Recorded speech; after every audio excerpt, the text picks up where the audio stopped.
Welcome back to Pencils, Policy, and Profits. I'm your host, Michelle Williams, and I'm so excited to have you here for another episode where we explore the intersection of education, leadership, and change. Today, we're continuing our series on educators stepping up to lead the charge for public education. My guest today is Crystal Dillard, a passionate educator who's running for state representative in House District 131. Crystal has spent years in the classroom advocating for students and teachers alike. Now she's taken that fight to the next level, stepping into the political arena to ensure public education gets the support it so desperately needs. In this episode, we'll dive into Crystal's journey, her vision for public education, and why she believes educators are uniquely qualified to lead. So let's get started. Welcome, welcome, welcome, Crystal. Well, thank you, Michelle, for having me. I thought you forgot about me. No, no, never. All right. So let's start with your journey. What inspired you to run for state representative, and how has your experience as an educator shaped that decision? Oh my goodness, Michelle, where do I start? Let me look to the camera first. Where do I start, Michelle? Let me say this. As a classroom teacher for 17 plus years, I've had an opportunity to take a look at how things have changed. And, it's interesting because the changes have been gradual up until about 4 years ago. And then we got to see a real impact of what policy can do to pigeonhole or expand education. And let me start by saying, as a classroom teacher, I am a tested grade level teacher. I teach U.S. history on the 8th grade level, and I've been testing those kids in that subject matter for about 10 to 12 years now. I've seen how the tests are constructed. I've seen how they are administered. I've seen how they are written. And my question became this about 7 years ago. If a test is built to really measure if a student knows the material, then let that student demonstrate to you and construct that test and publish that test and write that test in a way that our students and our kids speak in the 21st century. Why would you place in front of a student something that is written on the level, first of all, written in Old English? Okay. Now, yes, granted, the words are English, but the way that the configuration of the passages is written is something that's very difficult to understand as a journalism major. I had to read it 3 or 4 times I'm going to say at that point, 35 years old, I had to read it 3 or 4 times to try and understand it.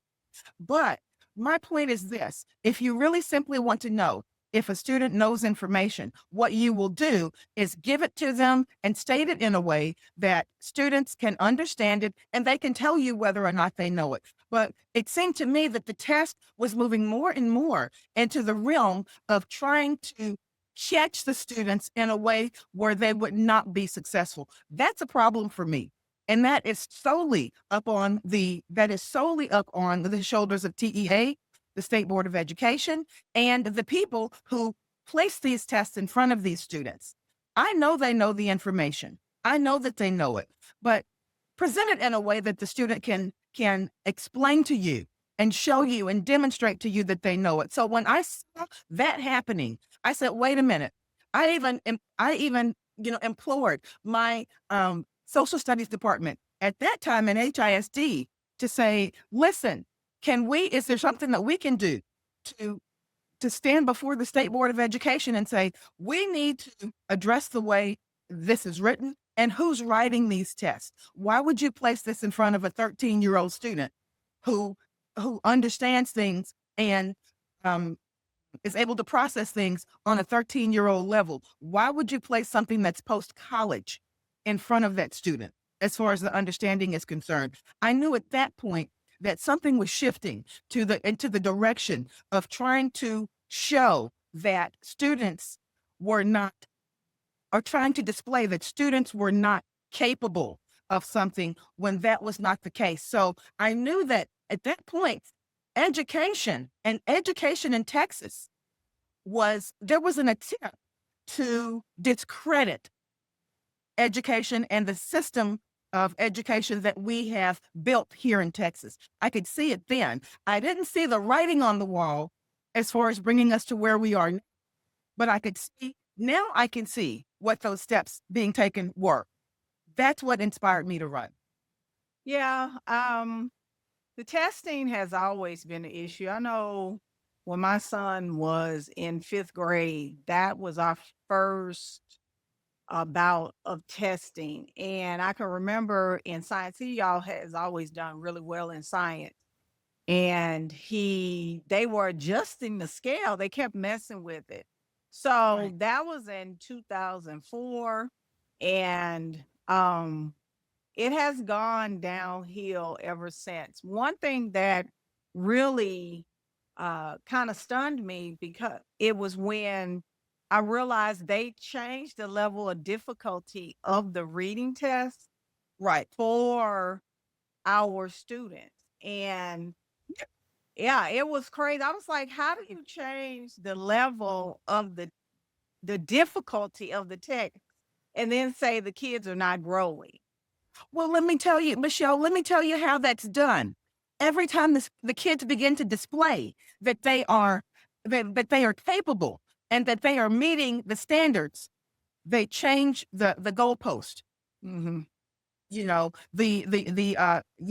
it's not, can you display that you know it? When we display that we know it and we can navigate this, then you change the goal. You change the goal. Yeah, That's a problem. it is. All right. So, was there a well, you talked about the moment in your career that made you realize you needed educators to step up into leadership roles. So what do you see as the biggest challenges facing public education in our state right now, and how do you plan to address them if elected?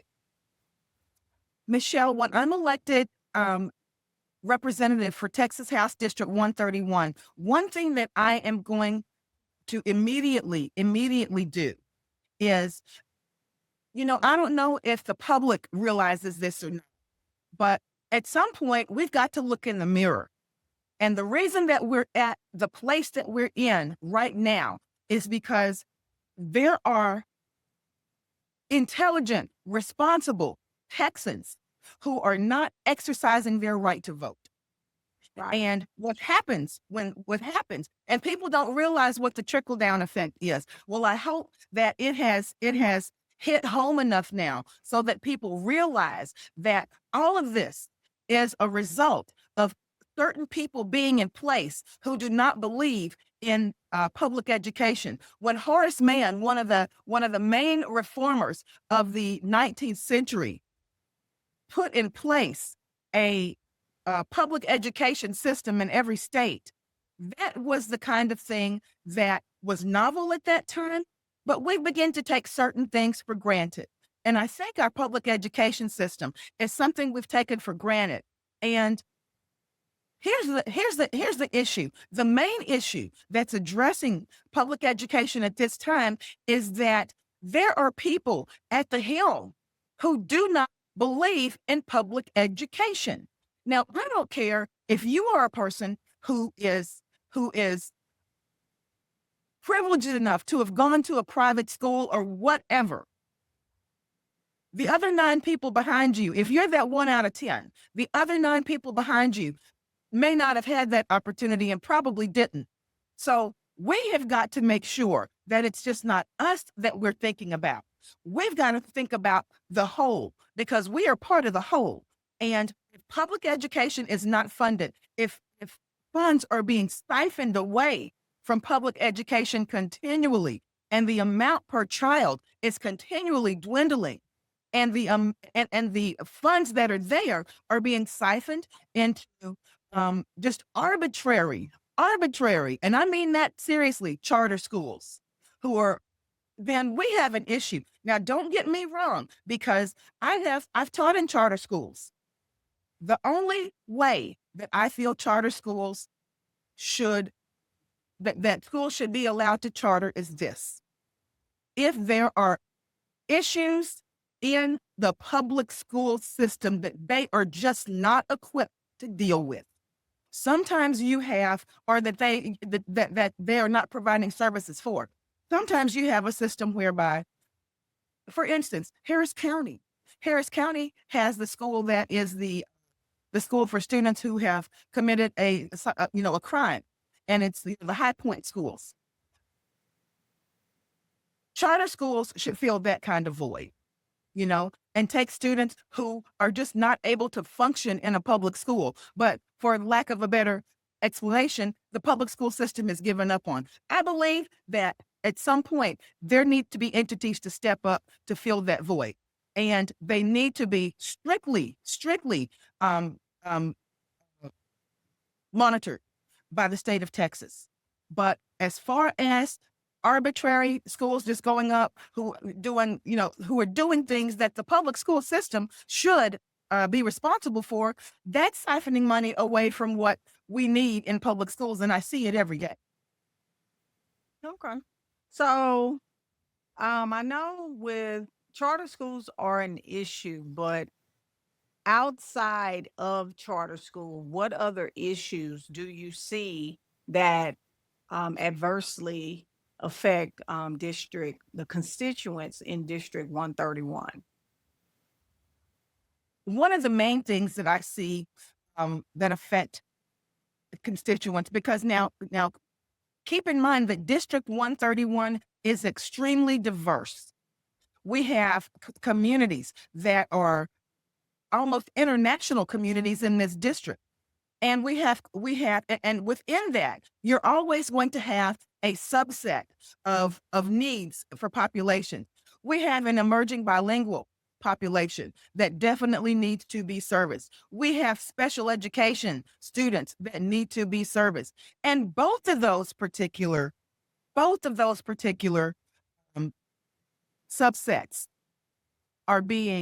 funds are being siphoned away from them to the degree that, and I know, Michelle, you had an issue where you were dealing with this at one time, but to the degree that it's being in public education and in certain school districts, it's being encouraged that bilingual education is not even encouraged to be taught. It's basically encouraged that these students are thrown into a regular setting. These could be brilliant students, but they may be lacking in terms of being able to, or newcomers, to handle the language immediately. Children they pick up on things very quickly, but there may be a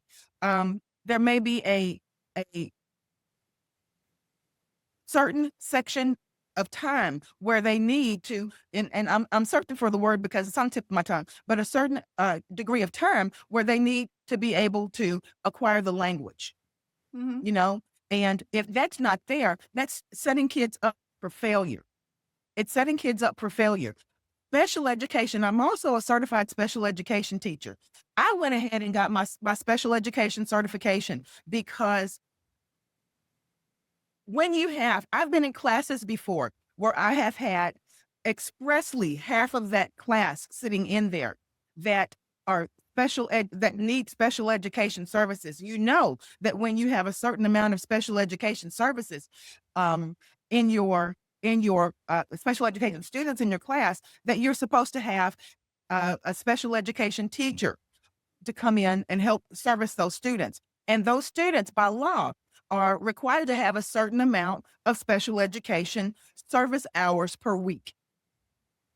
It's not happening a lot in school districts, and it's because they just don't have the funds. Now, when we're sitting on a rainy day fund, Michelle, that is in place for our public schools in Texas, that has not been tapped at all.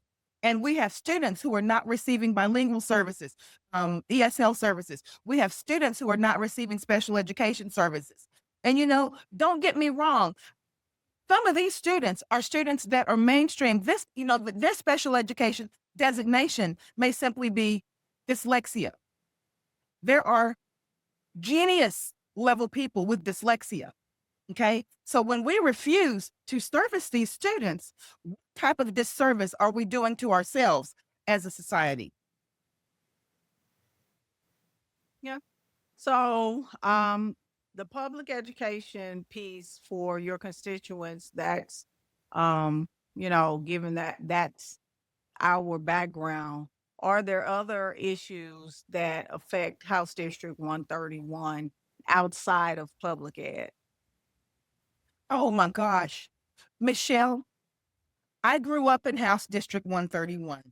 That's my home. It's personal for me. So when I walk outside and I see the place, you always have to, um, you have to give leeway for things like progress. You have to give leeway for things like economic collapses throughout the years. You have to give leeway for that kind of thing. Mm. But I grew up in a House District 131 neighborhood and community that was somewhere where we wanted to be all the time. In the parks, we wanted to be in the neighborhoods. There were retail centers and places of commerce that were mainstreams and mainstays in the community. Let me give you an example. Over in the along what used to be called South Park Boulevard, which is now MLK, there was a store, and I know a lot of people remember this. Some people may be too young to remember, but there was a store called Kmart, Big K. Okay, over there, right in that area, it was a thriving, bustling community. My mother would go over on Saturdays, and she would love to go to the garden department and go through there and shop. My sister and I would go to the toy department. They had a little grill in the back. We would have fun. You'd come outside, and there'd be a little carnival set up in the parking lot. Right over on the other side of the shopping center, there was something called a dinner bell cafeteria where you ring the bell and the people would come around and bring the food. Mhm. Right across the street, there was a South Park library, and kids were going in and out of the library getting their books. On the corner, there was South Park Bank. That's where my parents did their banking. And it was a community that served the constituents. It served the people who live there. People wanted to be there. You didn't worry about whether or not someone was going to drive through with an automatic weapon. You didn't worry about whether or not when you walked back out to your car, someone was going to reach from under the car and try to accost you for your purse at the car. There are things that I have seen happen in my community that I know need to be addressed. And like I said, it's personal for me. We have got challenges in District 131, but where those challenges are, there are even greater opportunities. So, There are what do you opportunities. think this administration has not done to address the lack of resources in District 131? When you say administration, what do you mean? Do you mean our This state, amend our state of it Texas, really is a state and a local city? issue, because we get resources from the state to help run our cities. So, what do you Right. see that has created this problem in District 131? Well, this is what I'll say. You cannot lay the blame squarely at the foot of one entity. Okay. And you would be remiss if you did not acknowledge the fact that the economy plays a huge role. Recession plays a huge role. So there are things that a person or even a municipality that's outside of their hands. However, this is what I know can be done to address that. We're going to have a lot more um, um, collaboration between individuals, between corporations, organizations, the city officials, along with state officials, to come back into that community and start different types of redevelopment. Okay. And you can see it happening right now. You can see it happening there right now. But here's the thing, when people are encouraged to invest in their own communities, that's when you see the building begin to show. That's when you see communities begin to thrive. That's when you see it becomes a place where you look at a livability factor and it, goes from a 4 to an 8. Okay? And that's something that is going to be a collective effort of myself as a state representative, of the um, Houston City Council, and more than anything, getting our business owners and our residents of 131 to be able to step up and have some ownership and allow them to make some of those decisions. And when people have ownership in something, when they have accountability and ownership, they want to see it done for themselves, especially if they have an opportunity to participate in that happening and their community rising. Okay. So one of the themes of this podcast is that there's no cavalry coming to save public education. So educators are becoming the cavalry. How do you Yep. see yourself embodying that idea? Well, let me say this, Michelle. I've always been one of those teachers. I don't tell my students or ask anything of my students that I won't do myself. And what I mean by that is I'm a history teacher. I teach government, and I implore my students to use the things at hand to make sure their voices are heard. Now, Mhm. I'm that teacher that after the Uvalde shootings, it was so upsetting to my students that they wanted to make their voices heard in some way. And they said, Ms. Dillard, how can we make our voices heard? I said, well, you know what? In the First Amendment, you've got the power of protest. You do. You've got the power of civil disobedience. My students, and it took some real inner workings between my school and the Houston Independent School District, but we made it happen. And our students were able to make their protest signs and go out onto Polk Street and protest their disdain with the way that security is being handled and gun control is not being addressed in our legislature right now. I encouraged them to stand up for Vanessa Guillen when they wanted to do their student march and march down at City Hall. These are the things that we can do. We have to stay within the guidelines of what's given to us as far as our First Amendment rights, but that we got to be our own cavalry. Cavalry, yes. We have to be our own. And if nothing else, those are the kinds of things that make people pay attention.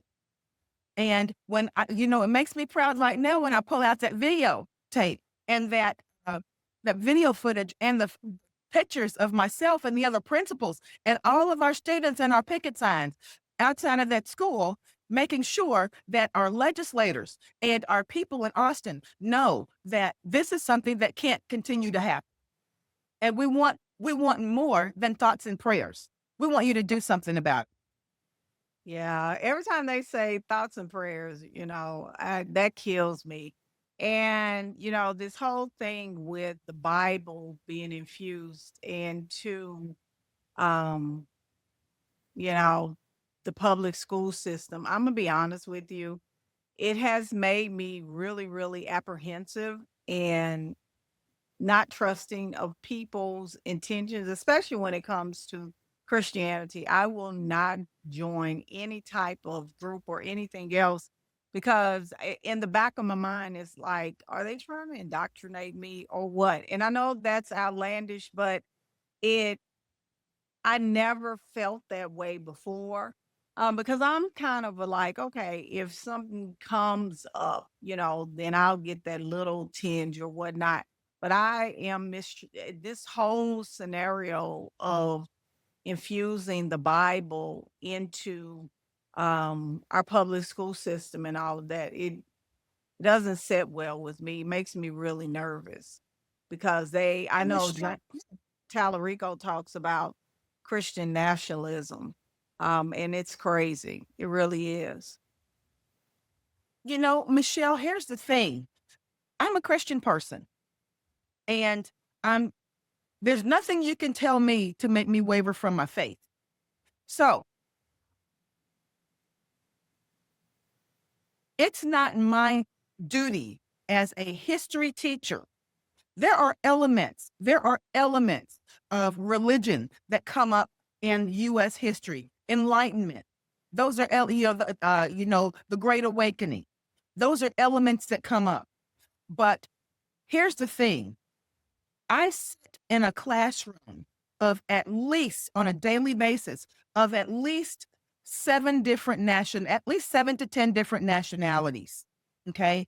And of those nationalities, there may be 5 to 6 different religions. I teach what is imperative for my students to be able to make the connection of how we came from the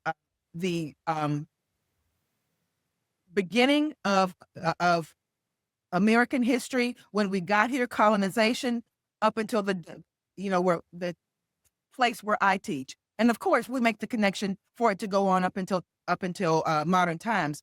But here's the thing: if it was important enough for our founders to implicitly put in the First Amendment before anything else was written of the Bill of Rights, if it was important enough for them to put it in the First Amendment, freedom of religion, then that is something that we've got to look at.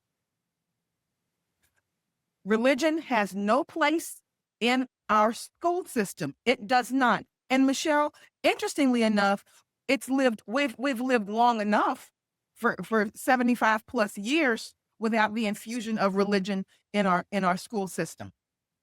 Right. When And they took, I believe, this yeah. idea that the United States was a Christian nation, that's so far fetched. The United States, based on the history that I was taught, was never a Christian nation. It was a nation where they upheld separation of church and state because of the persecution that they had experienced in under the Roman Catholic Church. So like a lot of this stuff it goes against factual history, not these um ideas and propaganda that is being spewed.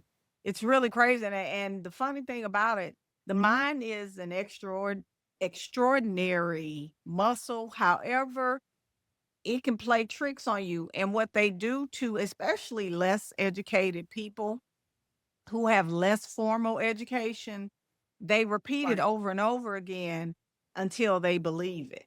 It's the craziest Well, thing. and the thing about it is, let's go all the way back to the American Revolution, Michelle.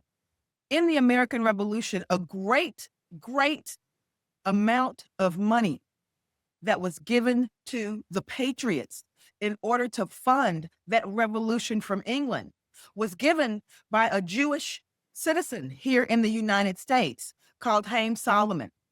He was Jewish. In Baltimore, uh, when the colony of Maryland was founded, it was founded by Roman Catholics, but it was founded so that people could have freedom of religion. Yes, it was founded by Roman Catholics, but Lord Baltimore founded that so that people could have freedom of religions, and all religions were accepted there. That's the whole premise. When the Anglican Church threw those first pilgrims out of England, and they landed in Plymouth, Massachusetts, they threw them out, and because of they would not adhere to a certain religion. And yes, these colonies were founded by people who were religious dissidents, as they went from colony to colony, it was because this is a place where we wanted to have freedom of religion. People wanted to be able to worship the way that they wanted to. No one was sent back to England. No one was expelled from the United States because of their religion, you know? And when we actually sat down in order to write that constitution, and for those people who had those backgrounds and that frame of reference, to make sure that one of the first things that they put in there is that this should be a country where there is no where there is freedom of religion, and that religion should not be in government. It's a reason that they did that. So anyone who's going against that is going against the Constitution. Yeah.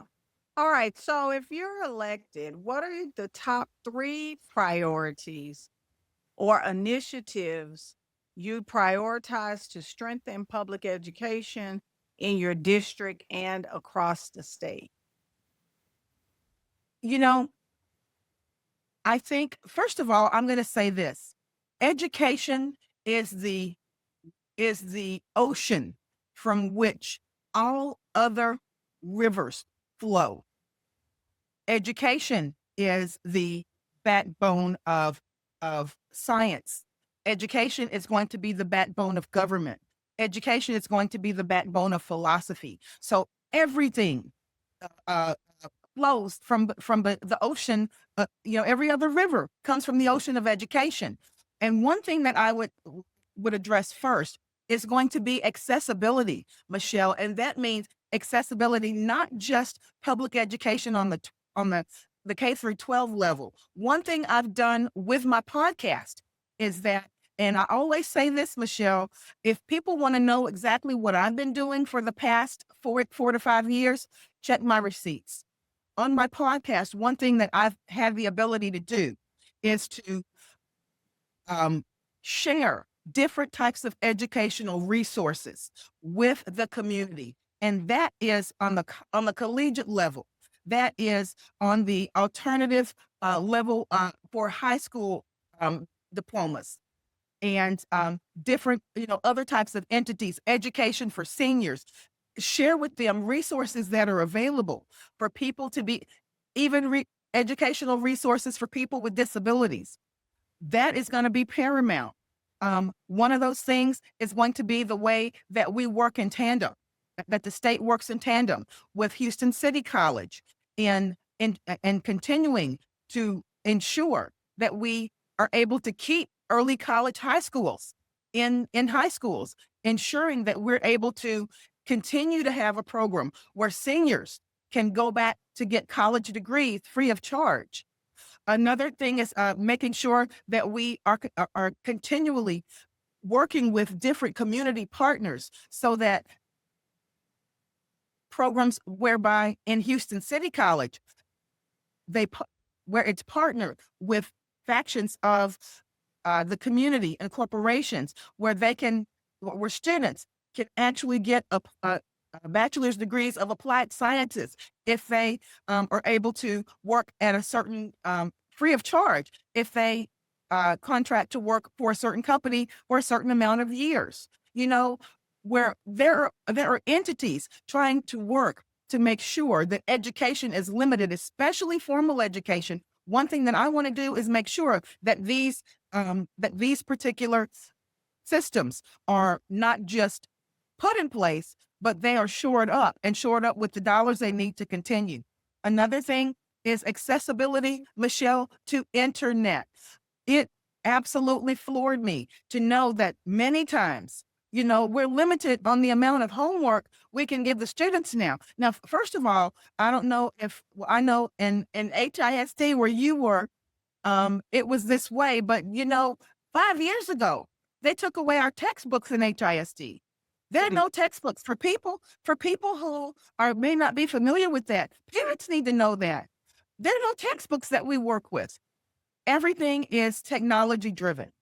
So everything is basically going to an online format. And for students not to be able to leave that school and have access to internet, Michelle, it completely it completely pigeonholes that student to, for being able to do things when they get home. You can't effectively assign homework. You know, what is a student going to do? What if they don't have close proximity to a library? You've got different, different challenges that our students have. One thing that I would like to do that we discussed when you were on my podcast a few weeks ago with one of the candidates for comptroller is that, to be able to have, we have technology and digital deserts, internet deserts, to be able to have a system whereby in a certain range from a school, 2 mile radius, 4 mile radius, that we have Wi-Fi that kids can log into and be able to connect to the internet outside of school um, hours. Those are a couple of the things that I would do. Also, m- more than anything else, let's keep reinvesting and stressing the need for certified teachers and giving those teachers the tools, the resources that they need, the pay increases that they need, and the support that they need in order to go in every day and address the needs of these students in the most effective way that they can. So definitely, um, technology, making sure technology is in place, that we continue having systems whereby community colleges, high schools, uh, places of further higher education systems are able to serve the community and offer these kinds of degrees and offer these kinds of resources to students, where regardless of whether or not our administration, all the way from the top, decides that higher education is not important, that we give these students a way to attain higher education degrees and continue going forward, regardless of whether or not it's coming from the top. Okay, so educators bring such a unique perspective to policy making, and we've seen that with James Tallarico most recently. How do you think your time in the classroom will influence the way you approach decisions in office? I think by nature, teachers are going to be critical thinkers. They're going to insist upon critical thinking by those around them. Teachers are going to be diplomatic by nature, because in classrooms we have many different philosophies and frames of reference that our students come from. We are diplomats. We are critical thinkers. We are decision makers. At the end of the day, we've got to come to decisions that need to be made and not keep pushing the piece of paper from one side of the desk to the other. So being decision makers, critical thinkers, policy makers, those are the natural qualities that a teacher is going to bring to the table. And before anything happens, with teachers, we've got to come to the end of our lesson. You got a lesson cycle that you use. And at the end of that lesson cycle, you got that independent practice. Okay. And that independent practice means coming to a place where we can come together and get the job done and not keep leaving remnants on the table that are not complete. That's a problem in our lawmaking systems right now. Everybody keep pushing to the side of the table. One thing that I can say, Michelle, is from the very beginning of politics in our country, we had the Federalists and the Anti-Federalists. No one could disagree more with each other, but they stayed in that Constitution Hall until a decision was made. And they decided, regardless of how they were going to do it, they were going to get the job done. What happened to that philosophy? We used to operate like that as lawmakers. The Democrats and the Republicans, they came into that situation knowing that they weren't going to get all of what they wanted, either side, but we're going to do whatever it takes to get the job done and to get these laws in place so that we can go out and let our constituents know that we're working for them, and we're going to get these changes happening the way that they need to happen. Well, I think, then we didn't have people hoarding wealth, and they That's right. really genuinely wanted the United States, in theory, to work in reality. And now we have, well, the government, I mean, there's this documentary about the one percenters. And it talks about how the government, most of these, well, all of these companies were built and backed by government contracts. Right. So a lot of the wealth is government wealth. And when they Yes. try to talk about people who are receiving assistance from the government, the companies get assistance more than any individual could ever get. They get tax Right. breaks. They get all of these other things in the form of, hey, if you come here, we'll give you this. And their investors are building wealth off the backs of people. I know for me, I know when you were talking about the accessibility of public education, they don't want to educate the children Yes. because they need a constant supply of employees. I had my neighbor, I was taking her to the airport, and she was like, they got a lot of blue collar jobs. And I looked at her and I was like, black people ain't doing them jobs no more. We're not. And We see, Michelle, here's the issue, and you tell me if you disagree with me, because that's something that I think we need to bring to the forefront for people.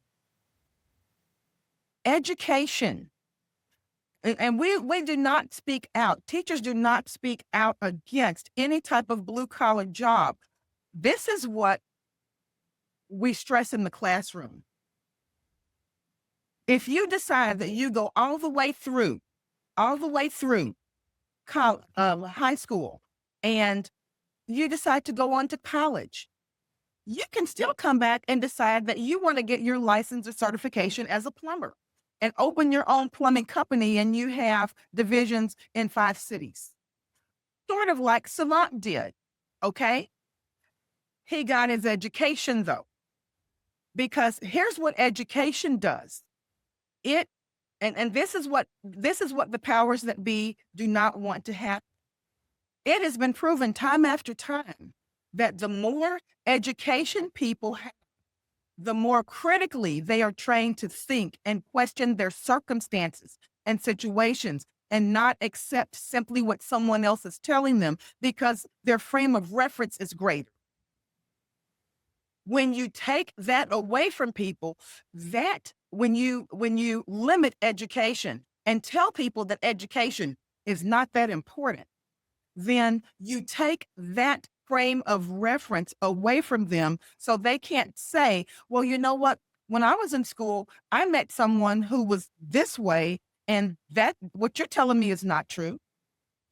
People begin to question their circumstances. You can't control an educated population. That's the thing. Yeah, Y- Frederick You know, Douglass said that yeah, education makes man unfit fit to be a slave. right. So, moving to beyond education, while education is clearly a cornerstone in your campaign, are there other issues you're passionate about that you'd like to address as a state representative? I was on an interview with KCOH about a month ago. And one thing that I said was this: Michelle, I think especially we have so much opportunity in District 131. And I think it's going to be, and I was in a meeting with a pastor the other day, and we spoke about this,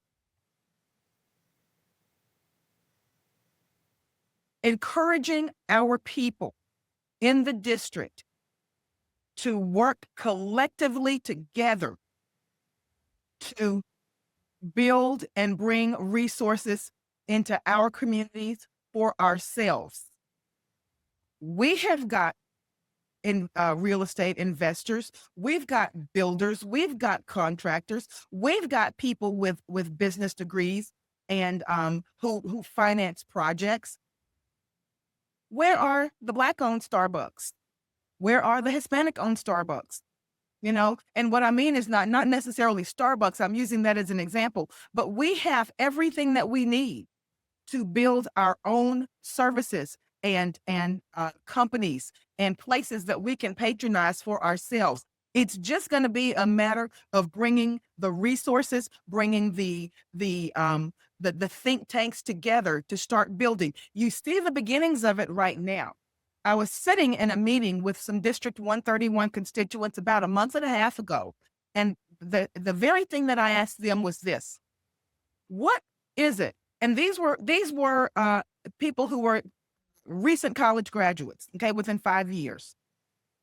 I said, what would make you want to come back and live in District 131? And it was interesting because the kinds of things that they said was this: I want a gym nearby. I don't want to be able to go to a theater, or I want to be able to go to a um um the movie grills that they have. They want the types of things in their district and in their neighborhoods that they have to go across Beltway 8 to get over in Pearland. You know what I mean?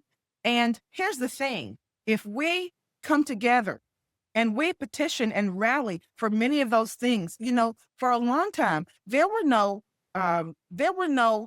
really good and successful grocery stores that were in the district until, we had little private grocery stores, but, the HEBs and the Krogers and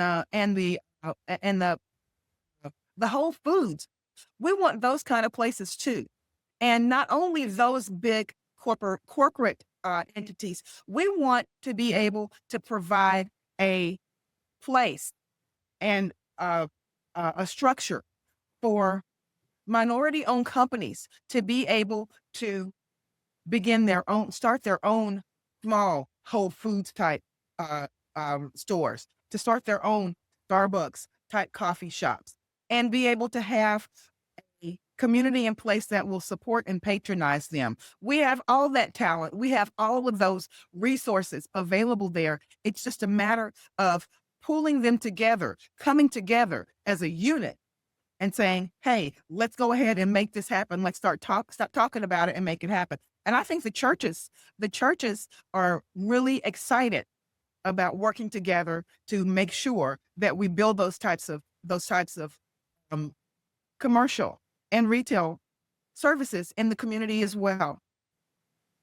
Yeah, I agree. I know I worked over off of Lockwood in the Cashmere Gardens area for 6 years, and it's just a desert. All it is fast food, and we wonder why our children are overweight, and or have definitely unhealthy habits. Very, very, because there's nothing around these areas, and there's no investment in it either. One of Exactly. the crime rate, I do understand why uh people are not interested in certain areas like those.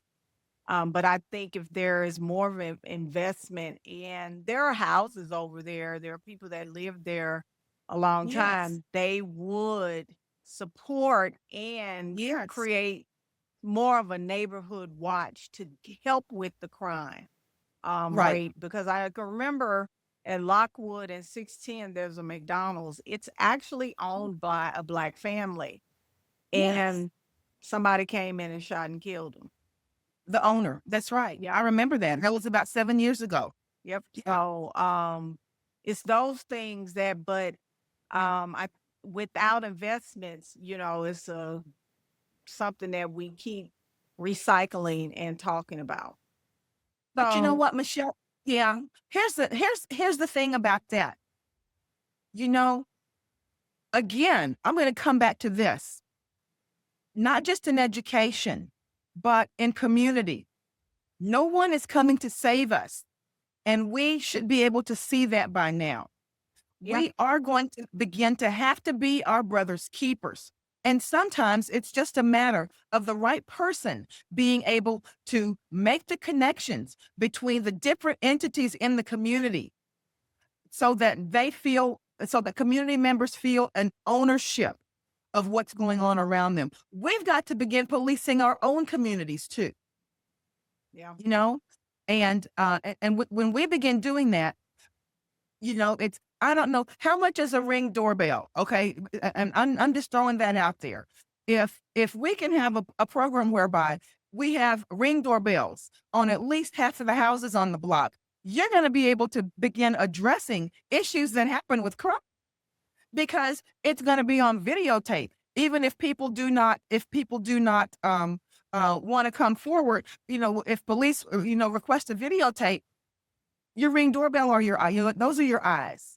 And when people, just like we started talking about the broken window theory the last time, when I was speaking on a podcast, the broken window theory proves that when people come into an area and the house that's on the block, that's been the crack house or the house that people are coming into and setting fires and really making it dangerous in the community. When someone comes in and buys that house and they begin to rebuild it and restore it, they fix the broken windows. They um, make sure that there's a safety and their cameras and their fences up and that house is looking great and someone moves into that house. Then when the criminal element sees that people around that area care and that they're paying attention, that is the kind of thing that trickles down. And you have a criminal element that doesn't want to be there anymore because they know that people are taking care of their community and they're watching. True. So, moving on to the campaign trail, running for office is not a small feat because I know.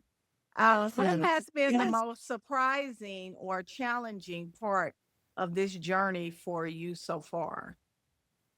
You know, the most challenging part, Michelle, the very most challenging part has been working a 7 o'clock until 5 o'clock job and then having to do what I do after hours because I'm still very much a classroom teacher and I am seeing my students every day.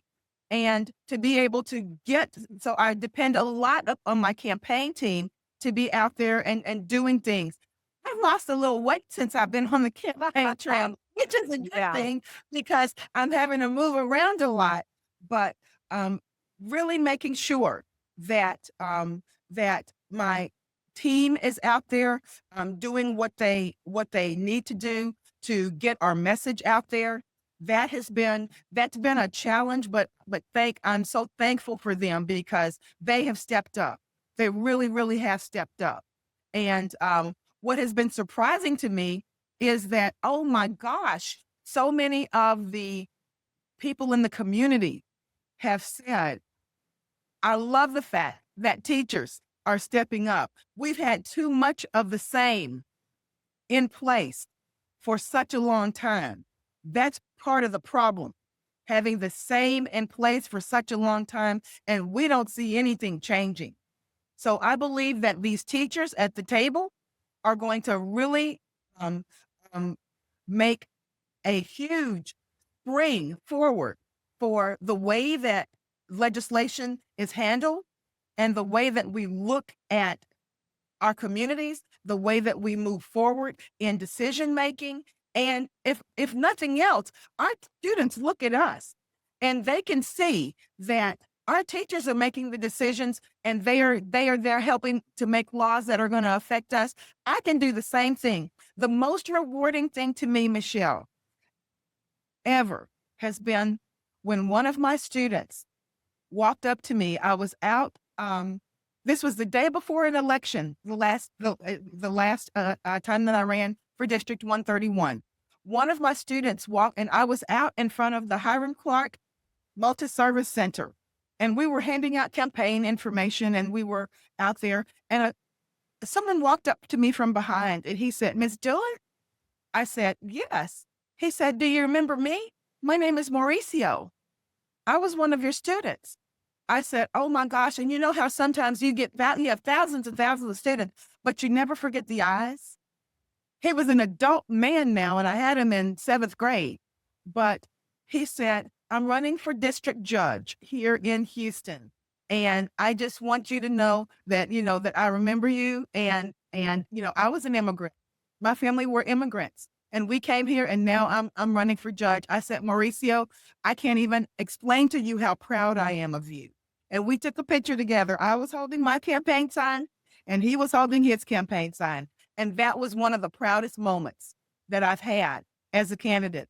But just the enthusiasm of the community, the enthusiasm of the people I've met at the churches, the enthusiasm of the people who, when I'm block walking, meeting them, and them actually saying, "I didn't know that was happening in education," and me having to tell them that even though your kids may be out of school now, it affects everybody.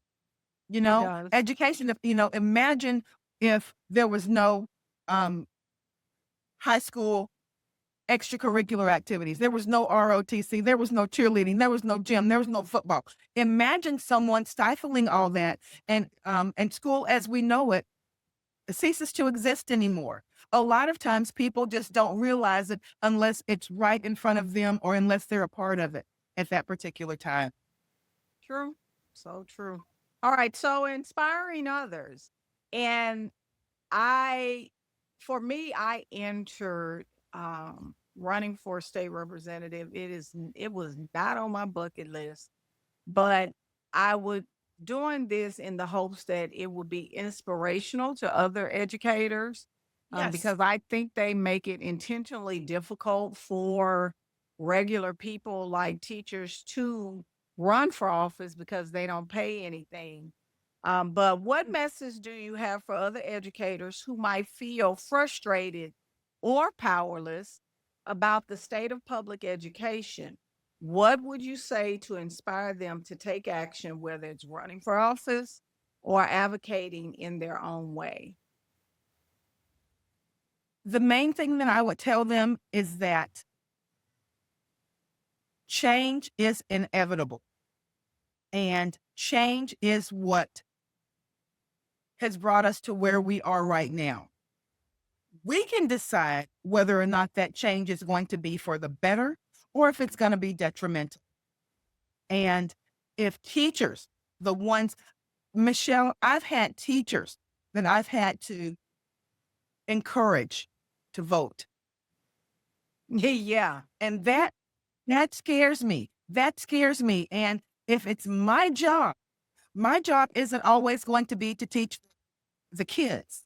My job is going to be to get across to the people who are my peers and my colleagues who may have become disillusioned with government as it is right now, to take another look at it and to understand that it's because of the types of people who are in office right now that we are where we are right now. So sometimes you've got to look at situations and decide that it's time to make a shift.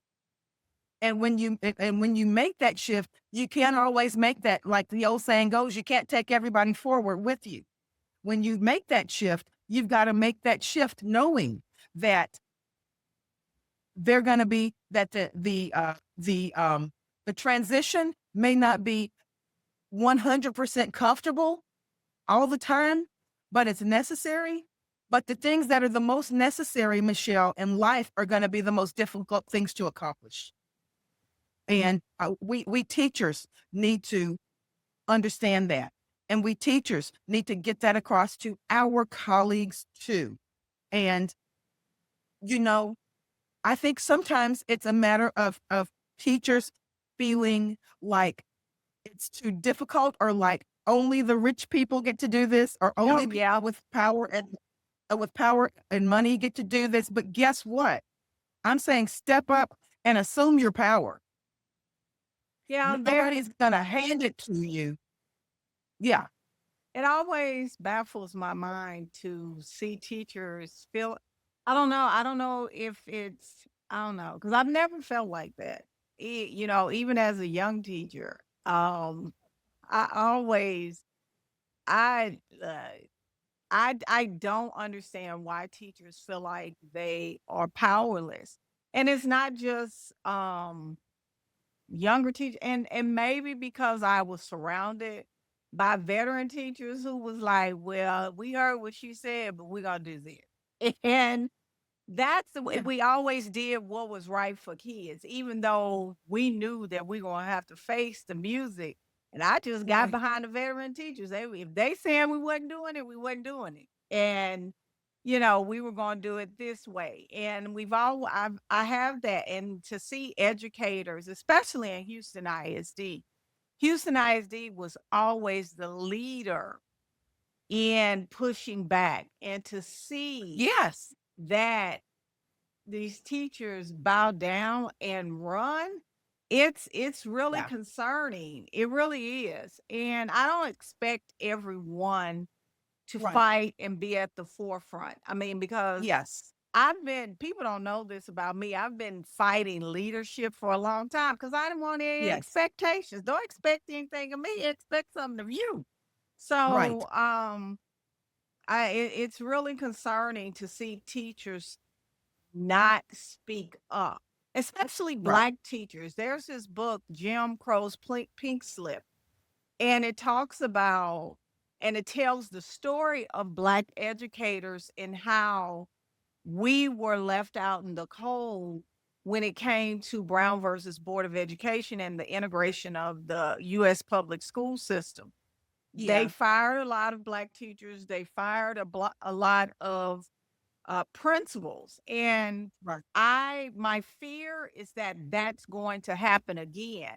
There was a teacher at a hearing at I was at one of our members' termination hearings, and I asked him, I was like, "Hey, are you all still teachers in HISD?" And one girl said, "Unfortunately," well, she's not a girl, woman. And I said, "Well, unfortunately, you must like it because you're still here, yeah, and you're not saying anything." Well, I'm just doing what I gotta do. What? And before I knew it, some unflattering words came out because I don't like that mentality. I don't. And the mentality, it's an oppressed mentality. And yeah, it gets underneath my skin because you could do something, but you don't have to be one of the Harriet Tubman people that's leading, left right, behind. right. So that's interesting. Yeah, to say the And least. Michelle, here's the thing, you know, teachers, historically, we have been some of the people that have been pretty comfortable throughout administrations, okay? And stay with me because I'm making a point with this. It hasn't necessarily affected our jobs. We get paid regardless of who's in office. We are comfortable enough to pay our house notes. And I'm moving in that direction because the point that I'm making is this. Most of us, most of us have been registered voters the whole time, but many of us have not been to the polls to exercise that right. And as a block between retired teachers and current educators, if we are voting as a block for things that are important, that are in line, that are in support of teachers and public education, we could easily have shifted an election. Yeah, Okay. And that's the issue. Now we've got a situation where the sting is so real that we're having to, it's like when the water is coming up to the door, we're now trying to put towels at the door so that it doesn't come in. But when the water was out at the bank, we were comfortable enough because it wasn't touching our feet. And, we've got to look at situations like that and really decide if it's, we got to blame ourselves at some point. We got to look in the mirror. And if nothing compels us to look in the mirror, if nothing has compelled us up until right now to look in the mirror and say, I can't ever let this happen again, and have to admit, yeah, it's because I'm gonna admit I have not voted in this election or that election. If people have got to tell themselves that and see how just the basic elections, all the way up from local to state to national, make a huge difference. Now's the time to see that and admit that. We got to, because as a Black, teachers, retired and otherwise, can really shift campaigns, especially somewhere like in the state of Texas, and those people who support education, public education. Yeah. All right. So this is the last question. It's about the message to voters. Finally, if you could say one thing to voters about why it's so important to have educators in office, what would it be? I would say that educators are going to be the ones who are looking out for the best interest of everyone in this state, simply because everyone in this state has come through our classrooms. We've seen them. We've interacted with them. We know what their struggles are. We know what their challenges are. We know the kinds of things that make you smile. We know the kinds of things that are going to be detrimental to you. We see it. You tell it to us every day. You may be 30 years old now, but we remember when you have come through our classrooms. And there's going to be in everyone's memory, there's going to be a teacher that stood out to them, that made a difference in their lives, that they remember for the rest of their lives. And I hope that I'm the teacher that they will say, you know what? Because of her, I had the courage to stand up against this. I had the courage to go forward and do this or to pursue this, where I may not have had it coming from home, but that's the teacher I'll remember for the rest of my life. Everyone in Texas rises to where they are through the eyes, the hands, and the care and commitment of an educator, of a teacher in a classroom. Everyone. Yeah. And All right. that's why, like I say, Michelle, communities rise. Communities rise when there's a teacher at the table. I do agree. I know for me, even putting my little campaign together, being a public educator, I told one of the precinct chairs, I was like, oh, I can do this. It reminds me of the public school system, taping things together. So I got that. And not and asking for money, I don't have a problem with that because I've been doing it since I've been teaching.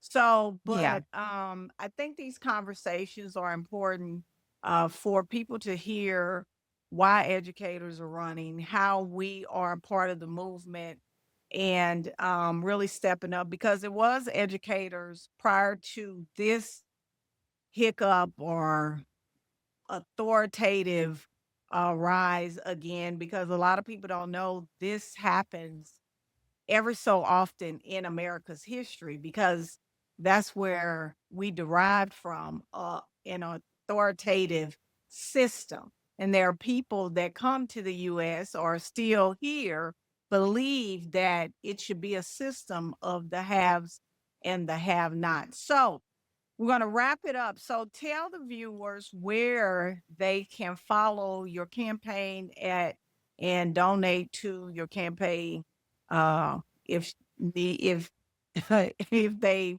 would like to support you. Can I say one more thing before we leave, Michelle? And I want this to stick on people's minds because so many times we do not move unless something personally touches us. And I just want to say this will take about 30 seconds. Just listen. This is from Pastor Martin Niemöller. First, I came for the socialists, and I did not speak out. because I was not a socialist. Then they came for the trade unionists, and I did not speak out because I was not in a trade union. Then they came for the Jews, and I did not speak out because I was not a Jew. Then they came for me, and there was no one left to speak for me.